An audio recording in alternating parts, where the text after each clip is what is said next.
In this video, we're going to be designing and building a better way to store bedside junk.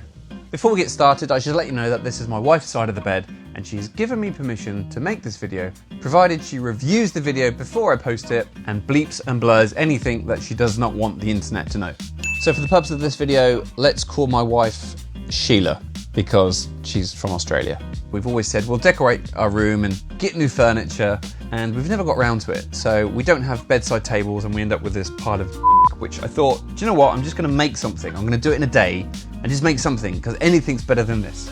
I did try to negotiate with Sheila and have some of these books moved to a bookshelf, but she was adamant that they all need to stay here for that time when she needs to pick one up and read it urgently. There's also charger leads, 2 charger leads, long charger leads. There's too many books. There's too many books. There's always a roll of tissue. I don't know what that is. No, she hasn't finished that one. She's finished. What is that one? Not that one. Sheila does tend to get a very runny, so there's always a tissue on hand. That one. She's finished that one. That one's gonna go. That isn't even hers. So all these things are the same sort of diameter. So I wonder if I could make some form of holder that puts those in. What's that one? Hand cream. No, it's that one she's read. Or was it that one as well? She's read both of those. So there's a hairdryer that lives up here. That's mine. That's not even a book. So I challenged myself not to obsess over the design with this and just get cracking and make something. And that is exactly what I did. Which was fine until I realised I got the measurements wrong and it wasn't going to work.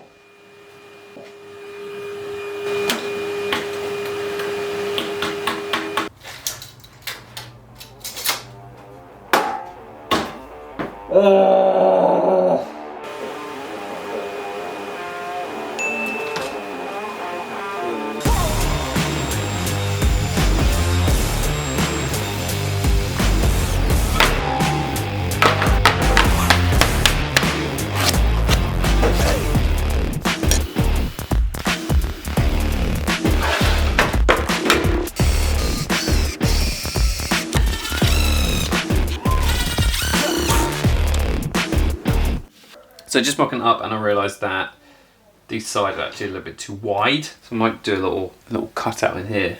The best design is when you can't take any more away, not when you can't add any more. If you're enjoying this video so far, don't forget to subscribe and hit the notification bell so YouTube knows to let you know the next time I upload a video like this one.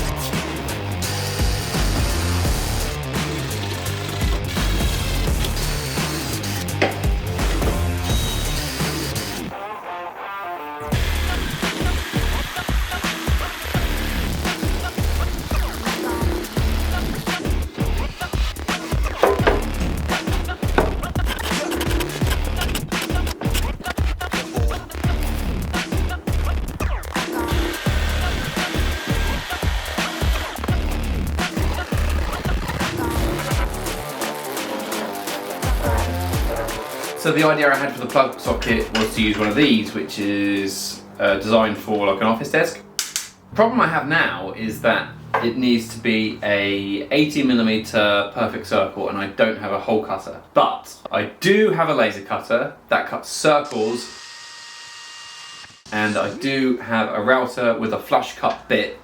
So I'm going to cut a rough circle with the jigsaw, and then turn it into a nice cut circle with the router using the laser cut circle as a guide.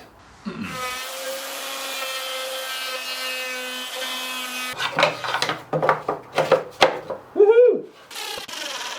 I did want a smooth finish on this without any screw head showing, so I used some wall filler to fill it in. It should have been wood filler, but I didn't have any, so I just used what I had because I'm fast and loose. So I learnt this trick about how to never ever wash a paint roller ever again. And the trick is, you just leave it in the paint.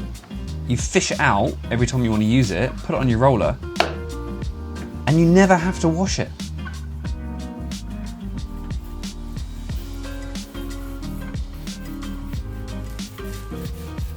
And when you finish with it, you just use the edge of the paint can to lever it off, and that's it, job done. It just stays there until the next time you want to use it. Personally, I find the best way to finish cut sides of MDF is to use a layer of undercoat, which I've done here, and then sand down the high spots after the MDF is scrolled up.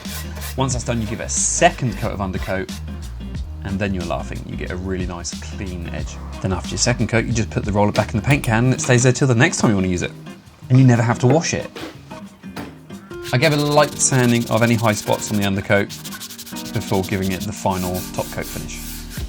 This roller did take a little bit more fishing because the paint was lower in the can, but it's still much easier than spending hours washing them up.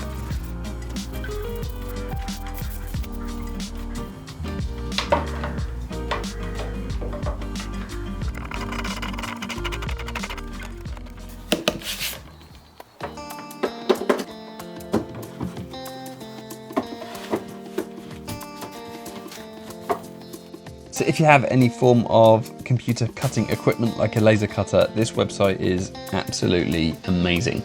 It's a box shape generator that creates the plans for any size shape that you want to cut out. And in my case, I wanted to make a small tray for all of the small bits of junk to go in, and I wanted it with one rounded corner and a square back, so it had exactly what I needed.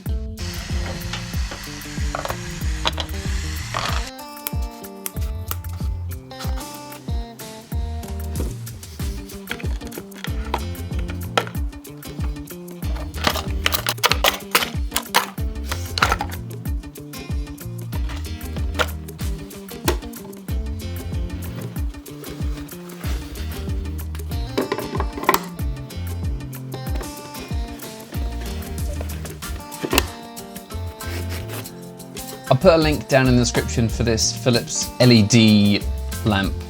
It was perfect for this because it runs off battery, but it also can charge up on USB.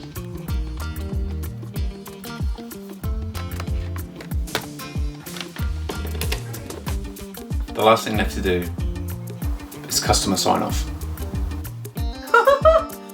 Wow! That's a cute little lamp, hey? Broke it. Aww, that's so cute. Oh, it goes the other way.